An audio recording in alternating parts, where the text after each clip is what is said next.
నమస్తే. Welcome to Zindagi media.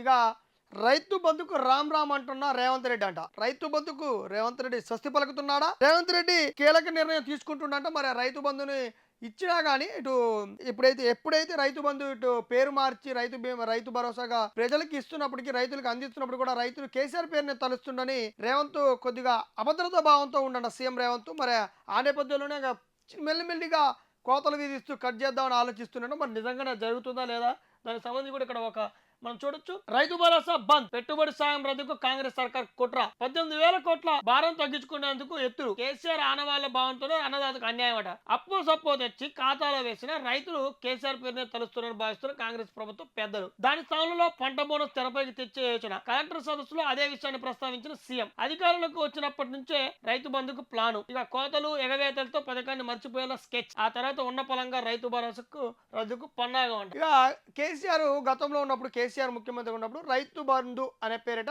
ఇక car కింద సీజన్ వానాకాలం కారు కింద తర్వాత యాసంకాలం ఇంత అంటూ రైతులకి సమ్ అమౌంట్ ఇస్తూ ఆయన రైతు బంధు ఇచ్చిండు. రైతు బంధు ఇచ్చుకుంటూ వచ్చిండు. ఎందుకంటే అది పెట్టుబడి సాయం పేరిట నేను ఒక రైతుకి పెద్దనలా సాయం చేస్తా, ముందస్తుగా సాయం అంటూ ఆయన చేసిండు. ఈ పథకాన్ని కాంగ్రెస్ ఎప్పుడైతే అధికారంలోకి వచ్చిందో పేరు మార్చింది.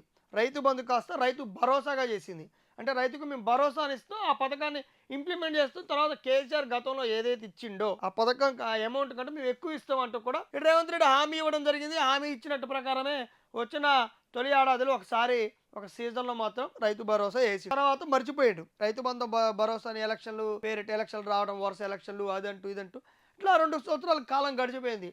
మరి ఇప్పుడు అయితే కాలం గడిచిపోయే దానికి కారణం రాష్ట్ర బడ్జెట్ వీక్గా ఉందంటూ మొదట్లో చెప్పినప్పటికీ రేవంత్ రెడ్డి ఒక పునరాలోచనలో ఉండంట, అభద్రతా భావంతో ఉండంట. మరి ఏందా అభద్రతా భావం అంటే నేను రైతు బంధు కాస్త రైతు భరోసా చేసి ఉన్న డబ్బుల్ని పెంచినప్పటికి కూడా రైతులు మాత్రం కేసీఆర్ మాకు రైతు బంధు ఇస్తుండు, కేసీఆర్ డబ్బులు పడ్డాయి, కేసీఆర్ డబ్బులు పడ్డాయి.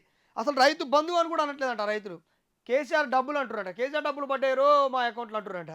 సో ఆ అభద్రతా భావంతో కేసీఆర్నే తలుస్తున్నట్టు రైతులు తలుస్తున్నట్టు ఈ పథకాన్ని ఎత్తేసే యోచనగా రేవంత్ రెడ్డి పన్నాగం ఉందంట. మరి అది ఆ పథకం ప్లేస్లో రైతు భరోసా ప్లేస్లో ఏదైతే ఉందో పంట బోనస్ తెరపైకి తెచ్చినట్టు. అంటే గతంలో కూడా బోనస్ ఇస్తా అన్నాడు. మరి ఆ బోనస్నే మళ్ళీ ఇంకా ఇంప్లిమెంట్ చేసే దిశగా ఉందంటే నిన్న 99 డేస్ యాక్షన్ ప్లాన్ ఒకటి పెట్టుకున్నట్టు రేవంత్ రెడ్డి ప్రభుత్వం. ఆ యాక్షన్ ప్లాన్ దిశగానే 99 డేస్ యాక్షన్ ప్లాన్ దిశలోనే కలెక్టర్లతో చెప్పిండంట మనం మార్చేద్దాం పథకాన్ని, లేకపోతే పంట బోనస్ అని పేరు కొత్త తెద్దాం అంటూ కూడా ఆలోచిస్తుండంట.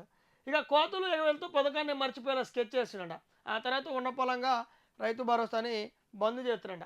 మరి ఇదంతా నిజమా కాదన్నది మరి రేవంత్ రెడ్డి మదిలో ఏముంది?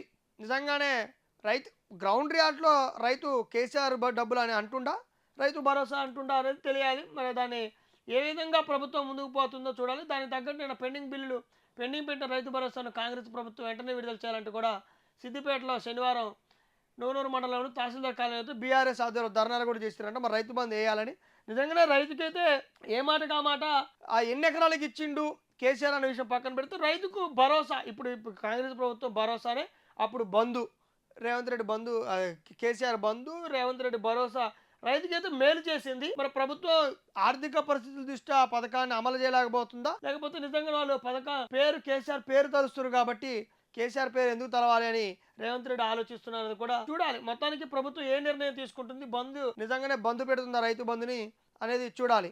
త్వరలో ప్రభుత్వం ఎలాంటి అడుగులు తీస్తుంది, లేకపోతే పంట బోనస్ను పంట బీమాలను గాను కొత్త స్కీములు ఏమైనా తీసుకొస్తుందా రైతులకు మేలు చేసే దిశగా ప్రభుత్వం అడుగులు వేస్తుందా అనేది కూడా చూడాలి. మొత్తానికి ప్రభుత్వం ఏం చేస్తుందో చూద్దాం.